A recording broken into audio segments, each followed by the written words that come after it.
My friend suddenly announced she had a boyfriend. The caption read, "I'm not good with words. I just want to see you." In that instant, my Snapchat exploded. All our mutual friends bombarded me with messages. "Charlotte, wasn't Gabriel supposed to be your boyfriend?" "Indeed. Why wasn't I Gabriel Silva's girlfriend?" Before I could process what was happening, Gabriel sent me a message. "So, what do you think? Isn't my boyfriend handsome?" Each word felt like a knife twisting in my heart.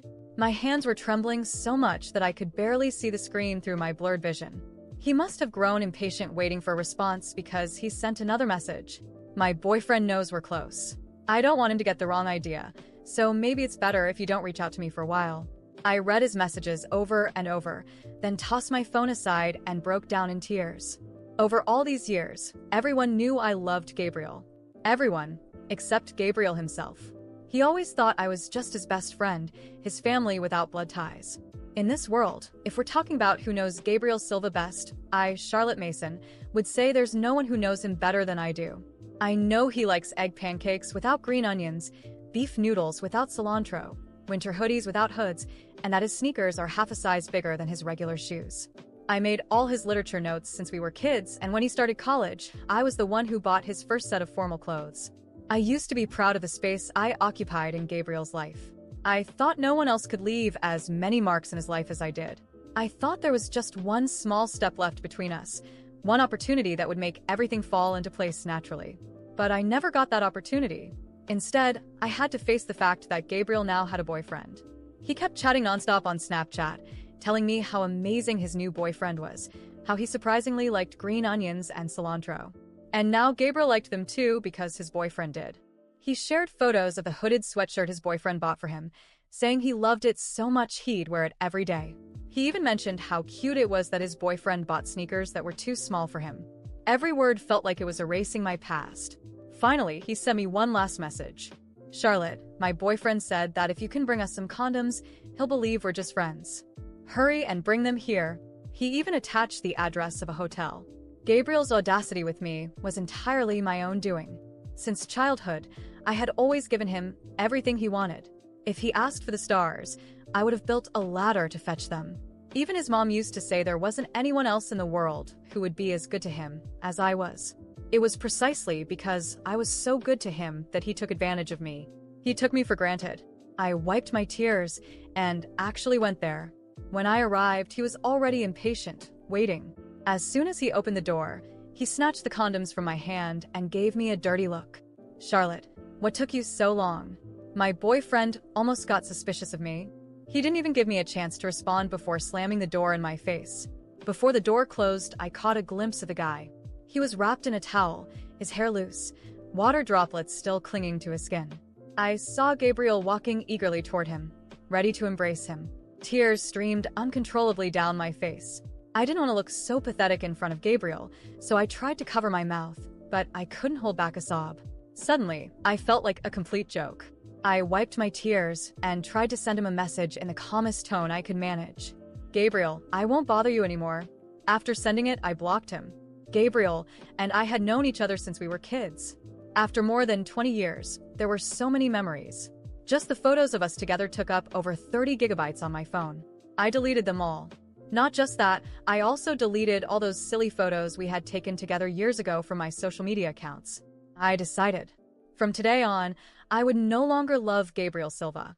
The next day, after class, Gabriel cornered me. He looked at me, exasperated, as if I were the unreasonable one in this situation. "Charlotte, what's your problem?" "I admit it's impossible to forget someone you've loved for so long." Overnight, seeing him again, my heart. I pretended nothing was wrong and acted like I hadn't heard him.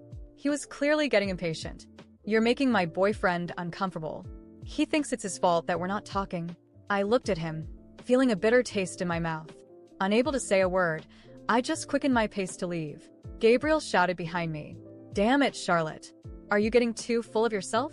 Making such a fuss just because your friend is dating someone? My boyfriend is right. You're acting possessive. Don't tell me you actually like me." I stopped in my tracks and turned to face him.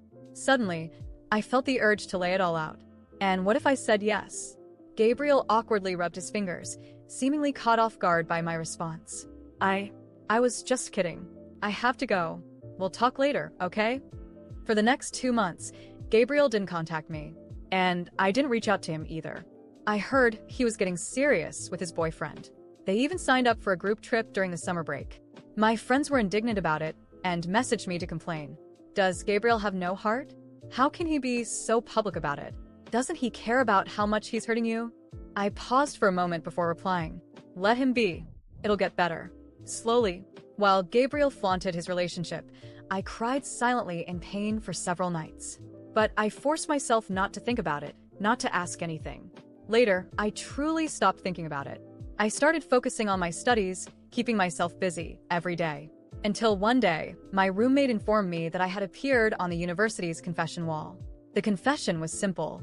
Charlotte Mason, second year, economics. I, Mason Carter, have decided you're the one for me. Well, to be honest, I found it a bit underwhelming. Who still uses these cheesy, domineering pickup lines these days?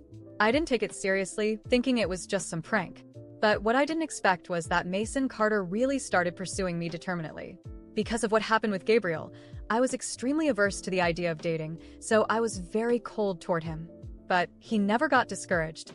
In fact, he seemed to become more determined with each rejection. At first, every time I left the library, there he was waiting, always holding a cup of my favorite cheese grape tea. He would hand it to me as soon as I came out. At first, I refused to accept it, but he didn't get upset. He just smiled and said, "Charlotte, I already bought it. It'd be such a waste. If you really don't want it, why don't you just transfer me the monies?" And just like that, he managed to get my Snapchat contact. I thought giving him my contact might be troublesome, but Mason was very considerate. He would only occasionally like or comment on my posts, rarely disturbing my life. Gradually, I even started to get used to it. After a while, when I tried to transfer him money for the milk tea, he refused again, giving a very reasonable explanation. "We're so close now. Treating you to a milk tea is the least I can do." Reading that message, I found myself sprawled on my bed, laughing uncontrollably. I never thought this guy would be so good at winning someone over. He handled the boundaries between men and women just right. I started to enjoy interacting with him. After all, who doesn't like a good-looking guy who knows how to treat someone well? As I got to know him better, I found out that Mason's college entrance exam score was over 30 points higher than our university's admission cutoff. I couldn't understand it. "Then why did you come here?" He seemed a little embarrassed for the first time, scratching his head. "Because the person I like is here." The atmosphere suddenly became a bit awkward. I coughed uncomfortably. "With 600 points, you don't seem like the type of person who would write that kind of confession." This time, he was even more embarrassed, a blush quickly spreading across his face. That was posted by my roommates. They were just messing around. Mason was very handsome, more than just conventionally attractive. Growing up, the most beautiful person I had ever seen was Gabriel. But looking closely, Mason didn't seem any less attractive than him. As I stared at him for a while, I suddenly realized I hadn't thought about Gabriel for quite some time. He really seemed to have disappeared from my life. Mason started occupying my time every day. He would find new ways to cater to my preferences. I didn't like eating breakfast in the cafeteria, so he would wake up 2 hours early to buy breakfast for me from my favorite store. It wasn't just for me, my roommates also benefited. Every time he brought something to my dorm, he'd bring a portion for them too, ensuring everyone got something, while my share was always the best. If I posted on social media in the morning saying I wanted to go out in the afternoon, he would already be dressed and ready to take me on a suburban outing. When I casually mentioned wanting to eat a strawberry cake, that same evening I received a strawberry cake he had bought. It had the logo of the rice shop from the South family. This shop was near my home. I looked at him, surprised. "When did you go to buy this?" Mason seemed a bit embarrassed, still catching his breath. "I went as soon as I saw your post. I was playing ball with my roommates in the afternoon, and saw it a bit late. I almost didn't make it in time." This shop had always been popular. It had been there since I was little, but the owner was someone who really knew how to live well. Without fail, he closed the shop every day at 5 p.m., regardless of whether there were still customers or not. I knew this so well because I had passed by that shop countless times but never bought anything. Their prices were about a third higher than other places. Even my mom only bought one for me each year, on my birthday. I could never bring myself to buy one, but I always craved it. Every time Gabriel saw me looking at the shop, he would mess up my hair and console me like a child. "Don't look anymore, little one. Gabriel will buy one for you next time." But year after year, I waited, and it never happened. There was always an excuse. He spent all his allowance, or he didn't have time to buy it, and so on. Back then, I believed him. Now, looking at the small 6-inch strawberry cake in Mason's hands, I suddenly felt my eyes fill with tears. So, if someone really wanted to buy it, it only took 2 hours. When I looked at the strawberry cake in Mason's hands, something inside me finally broke. It wasn't anger at him, but at everything I had tolerated for years. All the empty promises, the lame excuses, the way Gabriel always made me feel less important, as if my dedication was his right, not a privilege. And now here was Mason, sweaty, tired, but smiling, holding something that seemed small to him but was proof to me that I had never been asking for too much. I had just wanted to be seen, to be valued. I thanked Mason for the cake, but he noticed my cold tone, my distant look. "Are you okay, Charlotte?" he asked, concerned. I forced a smile, but it wasn't convincing. I knew I couldn't unload everything on him. He didn't deserve it. I told him I was just tired and needed some time alone. Mason, of course, respected that, as he always did, and left, saying he'd be around if I needed anything. As soon as I was alone, I sat on my bed and stared at the cake. How could something so small hurt so much? It wasn't just the cake. It was the symbolism. It was proof that for years I had been a fool. Gabriel knew I loved him. Of course he knew. It wasn't something I hid well. He had taken advantage of that, not in an obvious way, but subtly, manipulatively. He knew exactly how to keep me close, how to feed my hope without ever giving me anything in return. I ran my hands over my face, feeling the tears fall before I even realized I was crying. I knew I shouldn't think about him anymore, that I needed to move on. But how? How could I forget all those years, all those times when he made me feel special, only to remind me later that I wasn't? Without realizing it, I picked up my phone and opened our old conversations. There were all his messages, every kind word, every request, every excuse. It was like reading the story of someone who had never really existed, a version of Gabriel I had invented in my head. Before I could change my mind, I selected everything and deleted it. That night, I decided I needed to face Gabriel one last time. I knew he was back in town because of a social media post. He was with his boyfriend, of course, flaunting that perfect relationship as he always did. I sent him a short message. "We need to talk. Just you and me." He took a while to respond, but eventually he agreed. We arranged to meet at a cafe downtown. When I arrived, he was already there, wearing that same confident smile, as if nothing had happened. "Charlotte, what a surprise. I thought you'd never want to see me again," he said, laughing as if we were old friends. I sat down, crossing my arms. "I won't take up much of your time. I just need to say a few things." He raised his eyebrows but still seemed relaxed, as if nothing I said could affect him. "Listen, Gabriel, I loved you for years. You knew that. Everyone knew that. But what you did to me was cruel. You took advantage of the fact that I would do anything for you. All those promises you never kept, all those moments when you used me as your safety net, while never seeing me as anything more than a backup plan." He opened his mouth to respond, but I raised my hand to stop him. "No. It's my turn to talk now. I spent years blaming myself, thinking maybe I wasn't good enough, that maybe the problem was me. But it wasn't. The problem was you. You never valued me because you knew I would always be there. But guess what? I won't be anymore." For a moment, he looked lost, maybe even regretful. "Charlotte, I never meant to hurt you. I didn't know how to handle it. You're important to me, but not enough," I finished for him, with a bitter smile. "And that's okay, Gabriel. I don't need to be enough for you. I just need to be enough for myself." I stood up before he could say anything else. I left the cafe feeling a mixture of relief and sadness. It was like I had finally lifted a weight off my shoulders, but at the same time, I was painfully aware that this weight had been a part of me for so long that I didn't know who I was without it. Mason was still around. He kept trying even when I was cold, even when there seemed to be no hope. And for the first time, I began to wonder if maybe I should give him a chance, not just to him, but to myself. A chance to be happy, to be loved by someone who truly cared. I knew the road wouldn't be easy. There were still so many memories to overcome, so many wounds to heal. But that night, as I looked at the small strawberry cake still sitting untouched on my table, I made a promise to myself. I would never let anyone treat me the way Gabriel had. I deserved more. And for the first time in years, I believed it. After that conversation with Gabriel, I felt as though I had closed an important chapter of my life. I thought confronting him would be the end of the cycle, but it was just the beginning.